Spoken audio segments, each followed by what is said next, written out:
Excuse me? Come here.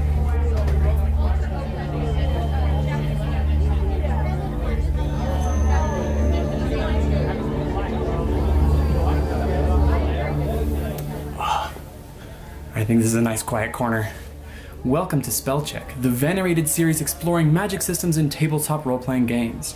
I'm Vi, and today we're cracking open a bottle of Invisible Sun, a tastefully expensive experience with a complex bouquet to baffle the uninitiated, yet spark critical dissection for the discerning, committed aficionado. I guess we don't need this. It's champagne. It's especially fit for this video series because the entire game is a set of complex magic systems. In Invisible Sun, the entire universe is a spell in the process of being cast. However, your humble exponent has yet to investigate this expansive game's every facet, so I'm going to talk about the underlying magic system while touching on many of the game's interlocking mechanisms, before primarily focusing on orders, the character trait that most differentiates characters from each other. So let's jump in. Woo. Woo. Oh. It's okay, I put a towel down. The game says, magic is about making ideas reality, not following strict rules. And that's a nice thought. But after seeing Whitehack's truly open magic system, how does this compare? Well, to start, magical effects are categorized not into academic schools like abjuration or evocation, but by color, matching one of the game's 9 suns. For example, here, protective spells would fall under the Invisible Sun's domain, while magic that moves things or people would be in the Green Sun's domain. This simple linguistic trick pulls spellcasting away from the academic magic of other systems into something that feels more natural. It's not that there aren't categories, it's just that there's been a shift in authority. In fact, despite saying that magic's not about adhering to strict rules, this game has categories in spades. A brief index reveals 5 kinds of magic items: kindled, ephemeral, artifacts, relics, and objects of power, 6 kinds of short-form magic, quirks, charms, hexes, signs, cantrips, and spells, which are distinguished from the 4 long-term magical practices: conjuration, invocation, enchantment, and ritual. These are treated as distinct categories, but upon closer inspection, they are coordinates. They are reference names for groups of spells which occupy a similar place upon a multifaceted set of axes. I'm going off script a little bit, but what I mean is the difference between 2 categories might be nothing but a slight increase in power, or permanence, or casting time, that sort of thing. Those are the kind of axes that we're going to talk about later. What helped me figure out what these axes are, and what made this whole process transparent, is the effects by level table found in the way. When I first read this section, I was perplexed. The book says, these effects are all fairly boring. Right after it says, this is a cornerstone of our game. It's deliberately placed bare game design, the skeleton of a complex, prescriptive game, clearly on display. It shows how much damage a level 3 spell should do, how much weight a level 5 spell can move, and how many minds a level 15 spell can control. Far and above simply measuring comparative power, levels are an important part of the world. Many things have levels, which require magic of a similar level or higher in order to affect them, or maybe in order to affect them without needing to roll. I think it depends on the magic you're using. For example, the level of a spell that reveals a secret must meet or exceed the level of that secret. A spell that confines a demon or influences an NPC must meet or exceed the level of that being. Or else you have to roll, I think. Once again, exceptions, because it's a very complex game. This game's hundreds of spells and magic items, though, are not simply raw game design injected with a little surreality to fit the setting, usually. As I said, each of these effects represent a point along many axes. These coordinates affect not only individual spells, but also the way that each order interacts with the magic they produce. There are 5 orders that distinguish the spellcasting cast called Vislay from each other. There are the Vances with their ordered, precise magic, Makers who craft items and tools, Weavers who combine ideas to produce custom effects, and Goetics who bargain with summoned entities. There are also apostates, but we don't talk about them. Mechanically, their progression manages to resemble a classless class, which is interesting, but beside that, they're basically a few awkwardly placed fuckwords and text that aims for punk and anarchy, but lands in rugged individualism. The Vance spellcasting system is a good place to start, as it's the most familiar, named, as it is, after Jack Vance and Vancian magic. Vances take an hour in the morning to prepare as many spells as can fit in their mind, and I mean literally fit. The Vance diagram is a rectangle into which you must fit your daily spells, which increase in size as they increase in power. Vancian casting is the most direct of the bunch, so its power comes from the interplay of flexibility and inflexibility. Their spells are locked in. Tweaking a spell or moving a bonus requires an entirely different spell. To counter this limitation, the spell's uses are flexible. These flashy displays of energy with relatively uncomplicated effects are meant to be applied generously to a variety of situations. Vances are always prepared for sudden action that calls for general effects. They can even re-prepare spells midday, but each spell lacks specificity unless they take the time to create a new spell from scratch. Higher level Vances are rewarded with more flexibility, gaining the ability to halve the size of some, to have. Higher level Vances are rewarded with increased flexibility, gaining the ability to have the size of some memorized spells, which encourages the preparation of larger or higher level spells. Although it kind of defeats the purpose of having a card-based inventory if you can change the size of some of the items, but I guess you could like use the wrong card or just let the cards overlap or something. Anyway, flexibility is one of the many axes that determine the power of a spell. It's like the brick thing. How many different ways can you use a brick? It's a lot more than you'd think. It's still a brick, no matter what you do with it, but it can be applied broadly. Something as nebulous as gain +1 to a specific stat isn't numerically powerful, but its applications are broad. We learned this lesson in White Hack, where constraining the applicability of your miracle's title made casting it cost less. Similarly, Invisible Sun says that general spells, and therefore Vancian spells, err on the side of being more accessible, with their level sometimes being lower than their corresponding effect on the effects by level table. So the effects by level table is more what you'd call guidelines than actual rules, which is important to keep in mind as we move on to makers, the dedicated artificers of Invisible Sun. Their clearest contrast with the Vancian order is that of time. Vancian spells take an hour to prepare and moments to cast, whereas Maker's crafting process takes at least 2 days.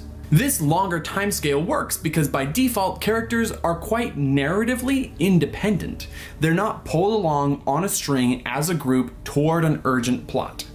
Each character chooses goals and pursues them independently or collectively if they choose. So if a maker wants to create an object with a limited specific purpose to solve a problem they independently chose they need to overcome, the player can just schedule a one-on-one session with the GM to roll through the creation process flowchart like it's a skill challenge. In fact, spending 2 days to make a disposable item for a specific purpose is quite powerful, especially compared with the 2-week minimum time required to make your own spell. With crafting, as with all magic, there's a chance things will go wrong. When any caster rolls the D10 magic die and it shows up 0, or even multiple zeros for more powerful magic, the player must roll on the appropriately severe magical flux table. Similarly, I don't think it's a table, I don't think you roll on it. This game seems allergic to roll tables, which I don't know why. Roll tables are great, and like some of the lists are just, they're lists, they're not even numbered lists, they're just like in a table, you know? So you choose an effect from the appropriately severe magical flux table. Similarly, when a maker fails one of their crafting rolls, they have to incorporate a minor or major side effect, triggered when the item is used or equipped. Because this brings the maker closer to finishing the item, but doesn't raise the difficulty, a maker might even choose to deliberately put a flaw into their item because they're more likely to pass the subsequent challenge rolls. What kind of side effects can an item have? Anything from nausea to damage to memory loss. Regrettably, as I realized moments ago, these lists aren't a roll table, but that may be because an item which shrieks loudly when used is much more detrimental if you're trying to create sneaking shoes than if you're trying to create a thunder wand. The maker and the GM are in charge of cooperatively adjudicating which detriment makes sense or would enrich the item. This back and forth adjudication usually only happens when creating a spell or item, but the next order engages with it constantly. Weavers are the most free-form magical order, where advanced spells might be a little bit lower in level than the corresponding effect on the effects by level table, and where makers adhere more strictly to it. Weavers can manually sway the level of their effect up and down by moving along the power spell's axes. By moving along the power axes mentioned in the beginning, which means it's time to rattle off what I think those axes are. A spell's level changes based on its range, area of effect, number of beings affected, duration, including how frequently you roll to see if it ends, if it requires a check or a save, if it damages or hinders the caster, how great the effect is, which covers numerical bonuses, armor bonuses, how much damage it deals, stuff like that. And whether or not its effect is exclusive, like the 9 spells that permanently change the color of your thumb, or the 9 magic items that permanently give you a second heart. All magic interacts with these sliders to some degree, but weavers interact with them directly as they weave their magic. The primary constraint on what effects a weaver can produce within these bounds is what aggregates they have access to. Aggregates are keywords with allowed and disallowed qualities. These include things like moonlight, infinity, and sleep. A weaver takes 2, or at higher order levels 2 to 4, of these keywords and negotiates a custom effect based on the attributes of their aggregate. Okay, it looks like the allowed qualities are called qualities and the disallowed ones are called absences. Everything in this game has a word. So for example, I said moonlight, a quality might be quiet, subtlety, illumination, but absences might be flamboyancy. Flamboyance? Come on, parallel structure, Invisible Sun. Flamboyance, sound, or heat. Where games with bounded spell lists risk ending up with indistinguishable casters, this problem is relegated to the academic vances, who strictly rely on their specific spells. Weavers, on the other hand, have the freedom to make any kind of effect at any given moment, with detailed direction on how to flavor their effects based on the aggregates that they have access to. This can lead to a weaver with the thunder and wind aggregates who loudly confronts problems head-on, using the weather to their advantage. That's kind of on the nose, but the 18 aggregates in the book provide plenty of combinations to start off, and each, taken collectively, they provide templates for how an inventive player could make their own. Finally, there's the Goetic order. Invisible Sun's pervasive level system dictates much of what they do. They summon beings that are of a level available to them, negotiate by threatening them with an adequate level threat or bribing them with an adequate level bribe, or by tricking them or other things, to complete a task whose level of difficulty meets or is below the being's level. It's basically a 3-roll skill check with a 1-strike-you're-out policy. The interesting bit is in who you summon. Without even touching on how valuable it is to know someone who can summon and talk to spirits, which in Invisible Sun's world is very valuable, angels, demons, and spirits have personalities, and a task's success hinges on summoning the right being for the job. Angels don't want to do distasteful things, demons might revel in it, and developing a healthy relationship with a being might even mean you don't have to roll to summon them next time, because they'll willingly show up. Summoning also provides a new avenue for player reward, whether the GM delivers it to a player or they choose to chase after it.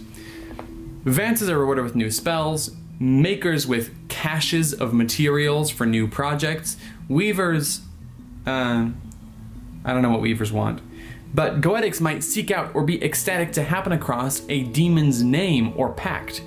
These grant leverage in the form of an advantage die during negotiations. If the pact also specifies which of the 13 jobs a being is good at or prefers to do, players can feel clever for selecting the right tool for the job. Or the right being for the job. Sorry, they're not tools, they're beings. They have personalities, right? Ideally. Specifying this can also let the GM reward a player with the right tool for the next step in their self-directed narrative. Now, There's an argument to be made that players and GMs would do that sort of thing anyway, even without all the numbers and categories, but the game built a framework and stuck to it.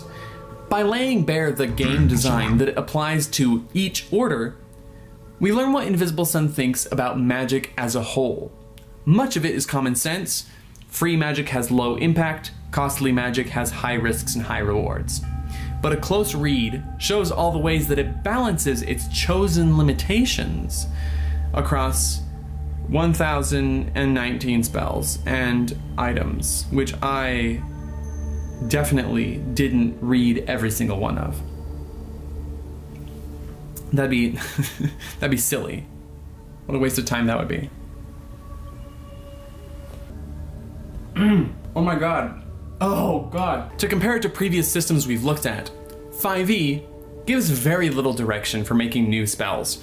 4 bullet points and a damage by level table, because its design prioritizes combat balance.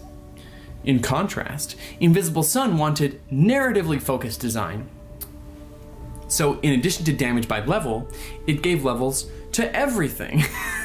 In sticking to this intense granularity, it frequently forgets what we learned from Wonder and Wickedness, which is, magic is more evocative when descriptions and consequences are narrative and tangible in the world. Invisible Sun does this frequently in its descriptions, but much less frequently in their effects. A swarm of ants that covers you from head to toe is tangible and flavorful and surreal, but that doesn't change the fact that it's just a simple, flat bonus to armor class. Or armor. There's no class in this one. Class is not allowed. As long as you stick within its framework though, it's not afraid to let you take the reins. If don't make it too powerful isn't enough direction for you, which, understandable, this at least prescribes a very clear, sturdy path to answer just how powerful something should be. So it's not as open as White Hack's magic system. That'd be hard to do. But it's open enough that players can use spellcasting to tackle not just combat, but narrative and mechanical obstacles as well. Thank you for watching this episode of Spell Check, brought to you by January Book Club. Join the book club. Check in on Sunday for the final video of book club and my very first live stream, where I'll be trying to finish up Invisible Sun. This is also brought to you by my Patreon, but they already got a shout out this month, so a big thank you to Patreon Yeater, John Claude, Alfred Clark, Jared Sinclair, Adam Bueller, Joe DeSimone, Dungeons on a Dime, World Champ Gameco, Non-Existent Biscuit, Michael Doa, Alex T, Chris K, Nate Tremaine, Isaac Hill, Olabusk, A.E. Jonesy, Q-Pop, Sam Amelli, Carrot, and NecoCam. That's a lot of people. That's like 20 people. That's pretty cool. They got a cool exclusive review this month, and they also voted in my super secret poll. You better be jealous. It's what I'm planning to do for March, so that's a secret. And yeah, so that's it. Thank you for watching. I hope to see you this Sunday for book club. Email this to your grandma. And I'll see you in the next video. You know, I was gonna fill the glass with some Fanta to pay off on the joke from the beginning, but I forgot because I drank too much champagne.